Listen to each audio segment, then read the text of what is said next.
logo minha Bíblia, muito quero aprender. Vou contente para a escola dominical, pois é Deus quem só faz. Saúde os queridos internautas com a doce e gloriosa paz de nosso Senhor e Salvador Jesus Cristo. A lição passada não pude estar postando, pois devido a uma infecção na garganta, acompanhada de tosse, não foi possível, né? Agradeço aí a todos os internautas que ficaram preocupados, né? O irmão Antônio Carneiro Filho, ele disse que estava preocupado com a pré-aula dessa semana, né? Procurou todos os dias e não encontrou.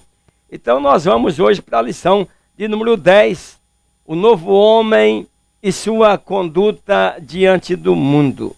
Esta lição promete, meus queridos internautas, professores, professoras, gostaria que vocês ficassem comigo até o final, pois nós vamos aprender muitas coisas nessa lição, muitos segredos que nós poderemos levar para a vida eterna. No primeiro ponto, isto é, no primeiro objetivo da lição, nós vamos discorrer acerca da nova vida em Cristo. Então eu vou estar falando sobre padrões de vida com mudanças de comportamentos, diferenças, né, no novo destino aí após a conversão. No segundo ponto, ou seja, no segundo objetivo da lição, eu vou estar ensinando acerca das coisas que não devemos praticar. Então agora somos novas criaturas, o novo homem, vou estar falando sobre isso. Também vou estar falando sobre quando Paulo afirma ali, irai, mas não pecais. Como você ir e como você não peca. Me aguarde. Espera aí. No segundo ponto da lição, vou estar ensinando sobre isso. O terceiro objetivo da lição, ela diz o seguinte, apresentar os cuidados com a nova vida. Então, nossas vidas, após a conversão, é cheia de cuidado, porque o diabo, o adversário, quer nos tirar da presença de Cristo. Então, os novos convertidos, essa lição é muito interessante para os novos convertidos, né? E então, queridos professores, professoras da escola dominical, por gentileza, convide os novos convertidos, né? E aí, para nós estar aí mostrando os novos costumes que nós temos que tomar após a conversão. Vou falar, então, nesse terceiro ponto, vou falar sobre cuidados especiais que devemos ter em nossa caminhada cristã, como viver novos hábitos após a conversão. O texto áureo, ele diz o seguinte, vos revistai do novo homem, que segundo Deus é criado em verdadeira justiça e santidade. Efésios 4:24. A verdade aplicada, a verdade que nós vamos aplicar nesta lição. Nosso comportamento pode influenciar a fé de nossos ouvintes, tanto de modo positivo quanto negativo. Esse textuário aí, meus queridos, é uma frase de impacto para aquelas pessoas que realmente querem servir a Deus. Olha aí, cuida bem o seu comportamento, pois ele pode trazer influência negativa ou positiva. O texto em referência se encontra em 1 Tessalonicenses, capítulo 1, né? Verso 17 a 25, com algumas alternâncias aí. E o 25 ele diz assim, pelo que deixai a mentira e falei a verdade, cada um com seu próximo, porque somos membros uns dos outros. Meus queridos, a mentira foi criada por Satanás, que é o pai da mentira, e aí nós devemos ter cuidado como cristão. A introdução diz assim, a ênfase de Paulo é sobre a relevância de nossa conduta diante daqueles que não são cristãos. Então, nesta lição, nosso comentador está trazendo aí essa ênfase também, conforme Paulo vem alertando, né, da a nova vida gerada pela habitação do Espírito Santo. Ela deve produzir em nós um novo comportamento. Não podemos continuar sendo o mesmo abacaxi que era antes, né? Nós temos que ter transformação. Então eu quero agradecer de coração aí a todos internautas e na próxima semana estarei enviando o meu grande abraço a todos vocês.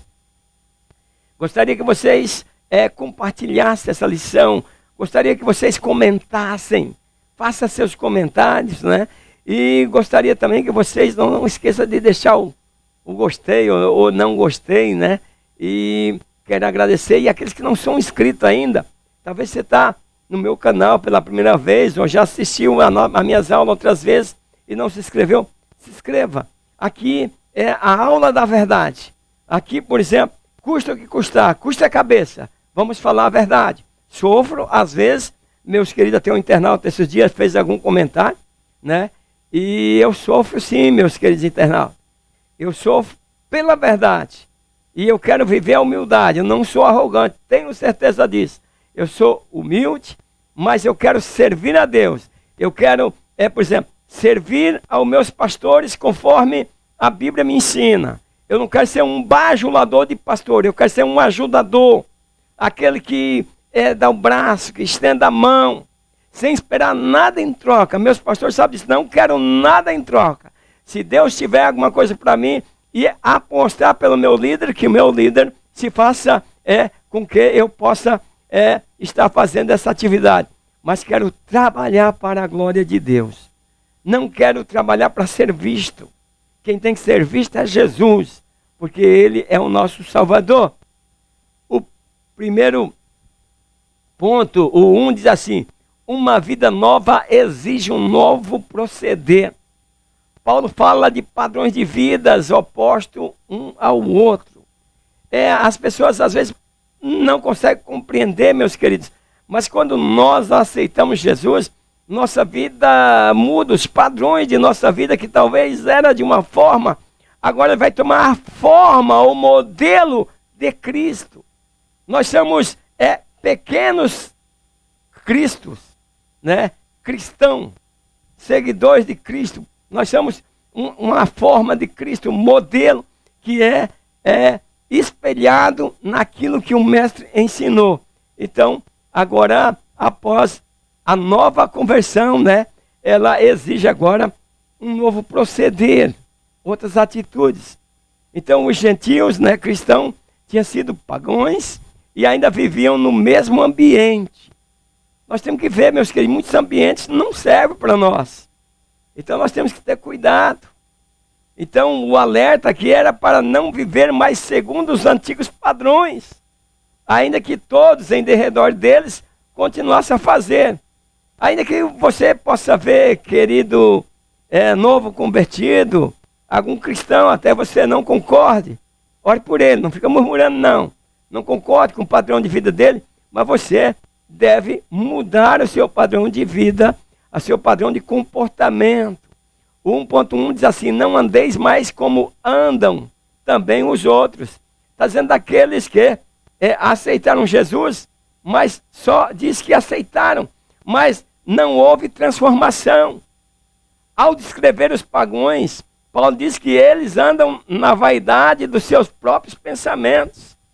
Então, meus queridos, nós não podemos nos comportarmos como pessoas que não têm Deus. Nosso comportamento é totalmente diferente agora. Eu há pouca hora passei por uma flor que eu tenho aqui, não sei nem o nome dela, né? Não sei se é algum tipo de orquídea, não sei. E que ela abre outubro e novembro, e ela tinha umas flores bonitas, né? Vou colocar aqui para vocês verem a foto dela aí. E o que acontece? Ela estava linda, parece um tecido. À tarde, elas estão caídas e mortas. A nossa vida é isso, meus queridos. Para de orgulho. Se Deus te deu carro, se Deus te deu fazenda, se Deus te deu riqueza, empresas, viva como não tivesse. Tenha Deus em primeiro lugar. Eu digo viva, expresse como uma pessoa simples. Não expresse com arrogância. Então, meus queridos, nós não podemos viver como as pessoas que andam sem Deus. Então, Paulo mostra que essas pessoas estão numa obscuridade de entendimento. Então, elas se afastam cada vez de Deus, elas são ignorantes acerca do que vivem. Mas nós conhecemos os padrões que definem a nossa nova caminhada. Então, para o apóstolo era importante que seus leitores pudessem compreender a diferença que havia entre o que eles foram e o que eles representavam a partir de sua aceitação a Cristo. É por isso que a igreja precisa de ensino. Os pastores precisam estar prontos, ter também ensinadores para novos convertidos. Culto para novos convertidos é importante, para que eles possam ir tomando as mamadeiras e ir crescendo. Então, uma vida descompromissada fica aquém da verdade. Precisamos ser crentes e ter compromisso com a palavra. O 1.2 diz assim: despojando-nos do velho homem. Existe uma fabulosa diferença entre o homem natural e o homem espiritual. Meus queridos, minha voz está um pouquinho diferente aí. Quero que os irmãos não assustem, não é o som, as sequelas ainda que estão por aqui ainda. Então, meus queridos, é tão gostoso quando nós meditamos na palavra de Deus, mas quando nós vivemos a palavra de Deus. Então, há uma diferença aí, nós precisamos entender entre o homem natural e o homem espiritual.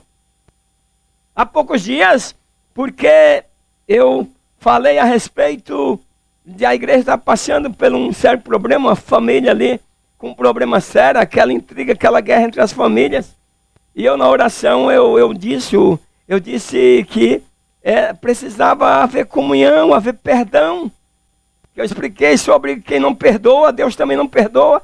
Me levaram na secretaria. E aí, meus queridos, o pastor disse o seguinte: cuidado com aqueles que não são espiritual.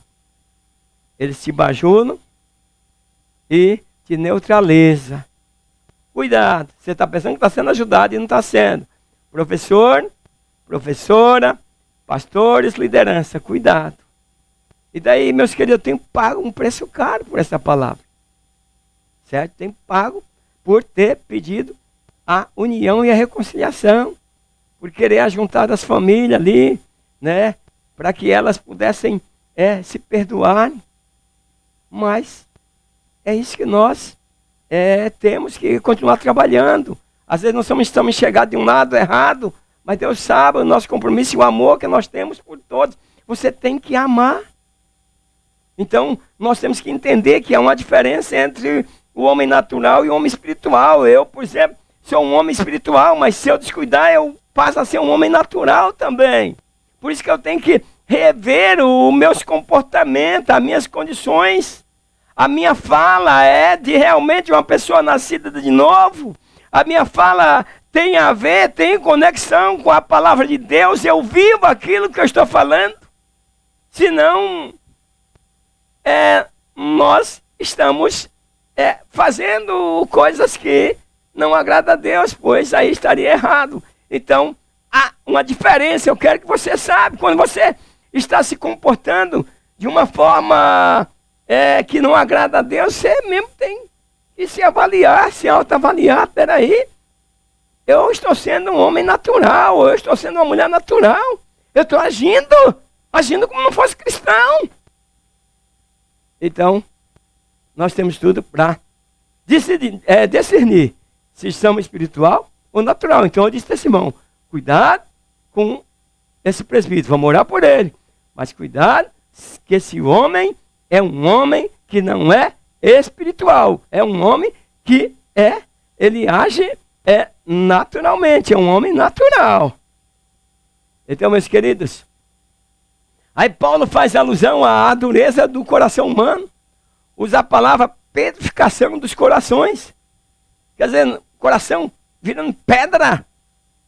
Mas você mesmo convertido, você não consegue abrir o coração para que o Espírito Santo faça morada ali.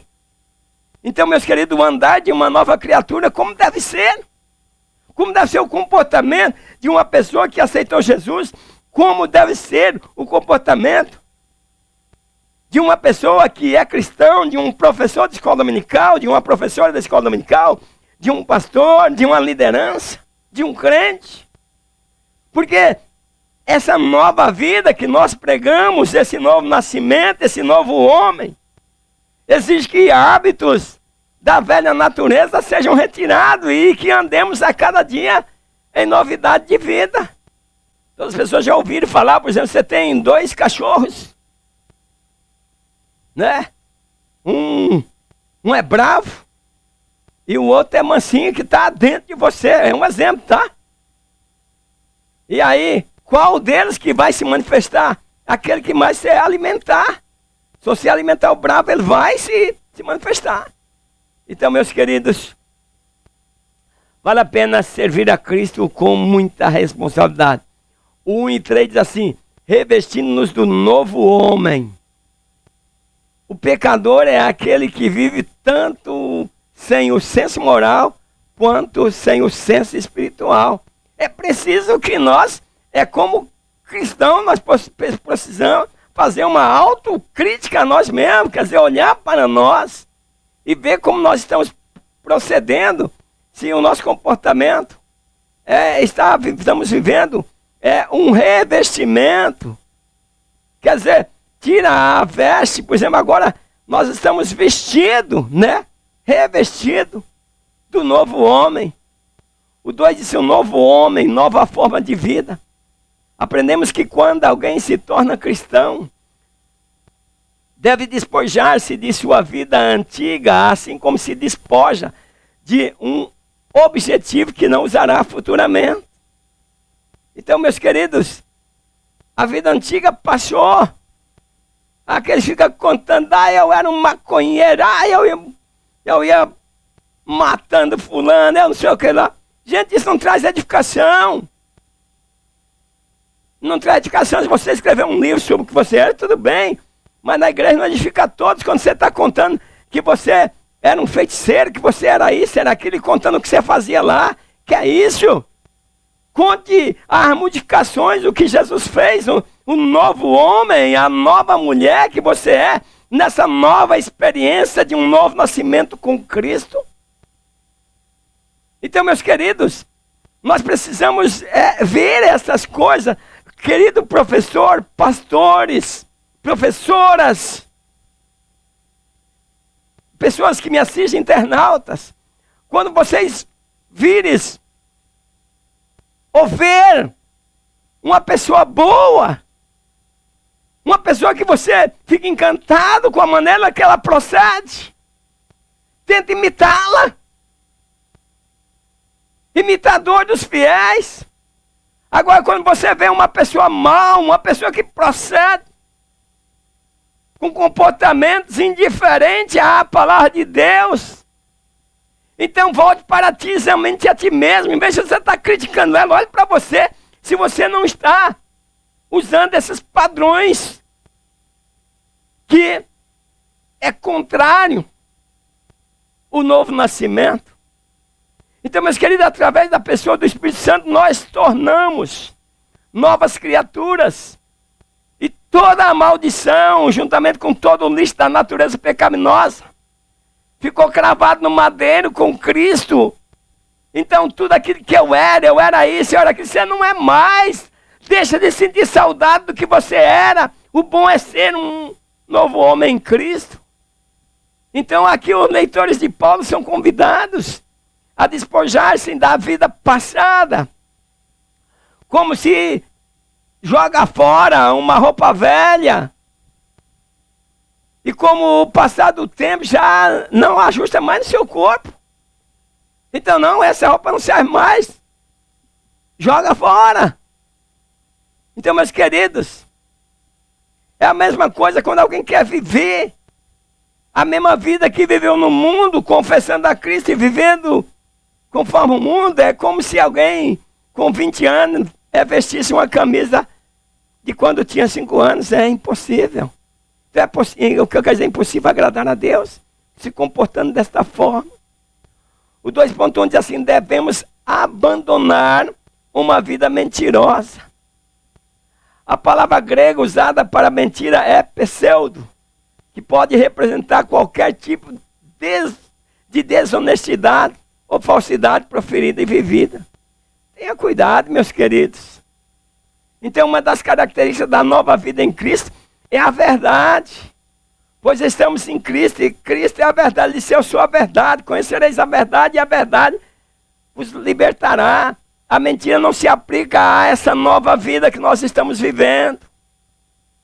Não dá para estar tentando uma roupagem de cristão e vivendo uma vida de falsidade, de mentira. Todos nós sabemos que É o diabo que é o pai da mentira. O 2.2 diz assim: podemos nos irar, mas não devemos pecar. Avaliando as significações do contexto que Paulo está falando, veremos que irai-vos se apresenta de uma forma permissiva. Veja o que nosso comentador está falando, analisando o texto de Paulo. Ele diz que é permitido que nós iramos. Então, mesmo como cristão, um novo homem, diante de circunstâncias, de coisas que acontecem em nosso redor, de coisas que são contrárias àquilo que nós queremos fazer, às vezes nós ficamos irados. Então, não é uma coisa comum, mas nós podemos estar irados. Pois existe um tipo de ira permitida, um tipo de indignação justa que deve ser avaliada sobre o ponto de vista moral e espiritual. A ira que surge como uma reação natural contra toda e qualquer forma de pecado ao nosso derredor. Mas também tem aquelas pessoas que nos afrontam e nós, descuidando, podemos ficar irados. Só que estamos pecais. Quando você ficar irado, procure não pecar. Querido professor, professoras, internautas, pastores, todos nós, seres humanos, estamos sujeitos a um momento de ira. Mas o que Paulo está dizendo, irai, mas não pecar? Quer dizer, quando você está irado, controle suas palavras. Não abra a boca na hora que você está irado. Qual que é meu conselho? Às vezes muito irado, chorar, desabafa, vai para o quarto, ora e chora. Mas não fale. Porque aí você pode pecar, irai, mas não pecar. Você pode estar irado, mas não saiu da boca palavras. Você não está pecando por causa que você não pode viver irado. Mas a ira, ela vai acontecer em nossas vidas. Mas você não abre a boca naquela hora. É por isso que irai, mas não pecar. Então, é possível irar e não pecar? É possível. Desde que você refreie a sua língua, o seu comportamento, a sua ação. Tem pessoas que irado, mete a mão na mesa, chuta o que tiver na frente. Aí, você está expressando, extravasando sua ira. E, cuidado, pode estar de maneira pecaminosa. Então, quando vocês ficarem irados, não pequem. Apaziguem a sua ira antes que o sol se ponha. O 2.3 diz assim: não devemos dar lugar ao diabo. O diabo é perseverante e incansável. O diabo está sempre aí. Trabalha, é organizado. Quem pensar que o diabo é desorganizado, é organizado. Cada um tem sua função. Nós devemos não dar lugar e nem abrir a porta para que o diabo entre em nossas vidas e faça uma verdadeira arruaça. É isso que ele está procurando. O 3 diz assim: os cuidados com a nova vida. Neste ponto, aprendemos acerca de alguns cuidados especiais que devemos ter em nossa caminhada cristã, para que afastemos de nosso caminho atitudes e ações desagradáveis. O cristão tem que viver sempre vigiando. Vigiai, a Bíblia fala vigiai, porque aí você anda sobre os cuidados. Agora você precisa ter cuidado com essa nova vida que está vivendo. É preciso falar aos novos convertidos também estas coisas. O 3:1, não entristecer o Espírito Santo. Com essa expressão, Paulo deseja imprimir em nossa mente que fora de Deus não podemos ser salvos, pois tudo aquilo que existe de bom em nossas vidas tem sua origem na pessoa do Espírito Santo. Às vezes as pessoas não conseguem compreender isso, mas tudo de bom tem origem no Espírito Santo. Tudo de mal vem de outra origem. Então, para o Espírito Santo viver em você, você deve ter comportamento com as características do Espírito Santo, com o comportamento de uma pessoa espiritual. Então, nossos corações, meus queridos professores, professoras, internautas, alunos, nossos corações é um santuário.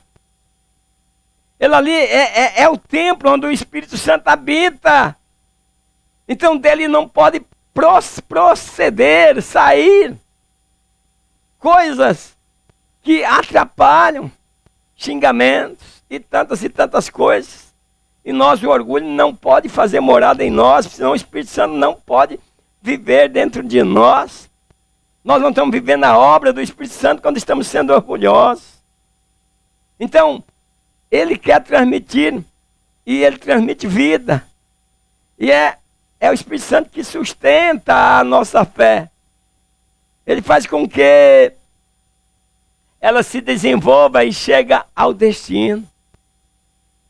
Ele é, portanto, o autor de toda a virtude cristã e de todo bom fruto. Então, os frutos do Espírito, nós precisamos viver isso.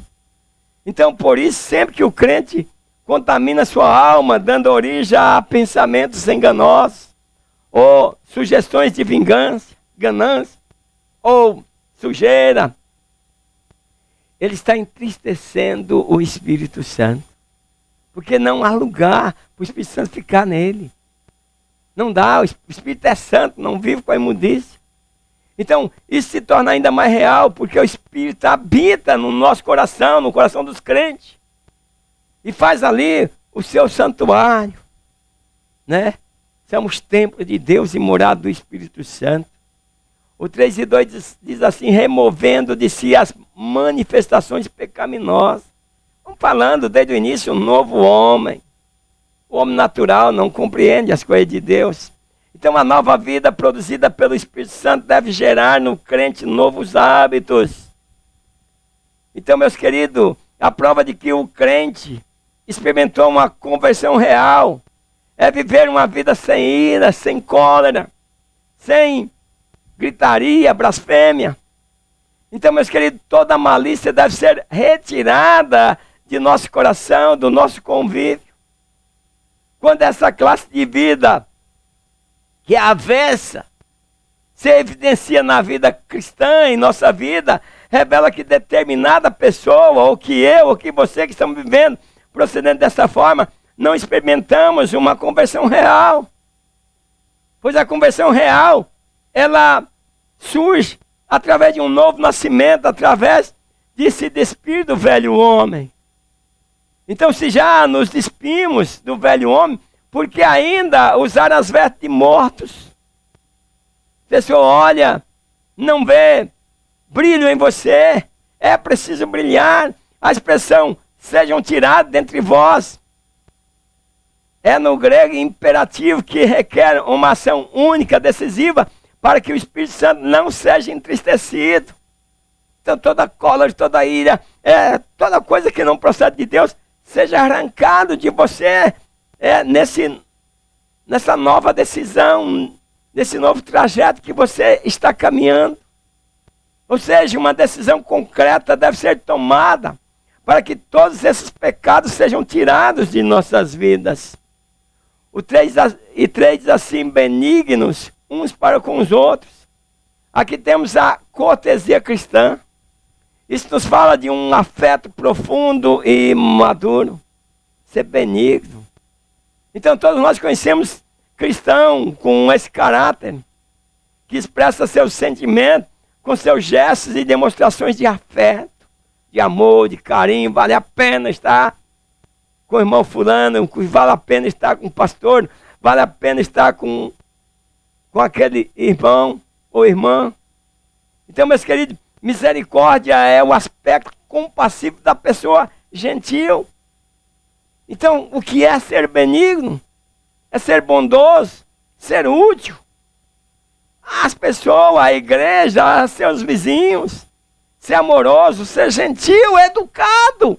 Esse é o papel de um novo homem.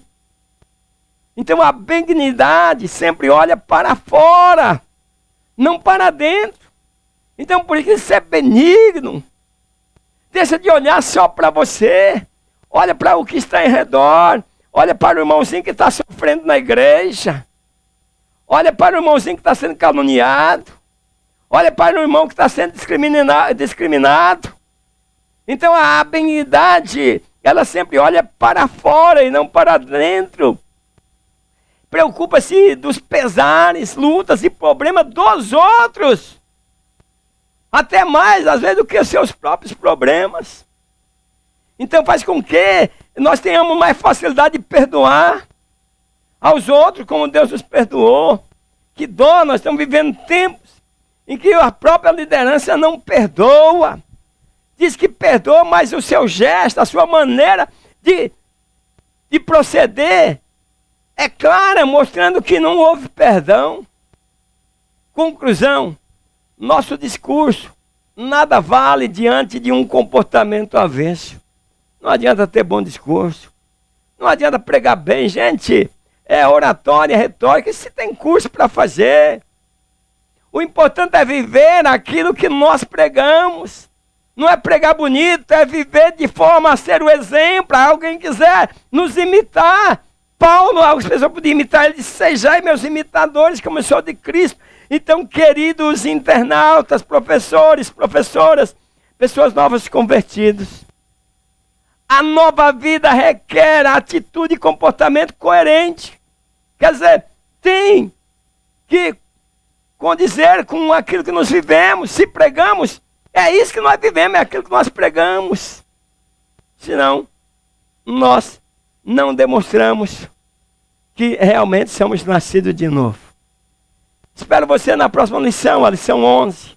A plenitude do Espírito Santo. Que Deus abençoe cada um dos internautas, dos professores e professoras, de todos que me acompanharam. E não se esqueça de curtir, de se inscrever e de fazer seus comentários. E até a próxima escola dominical, na paz do Senhor. Amém.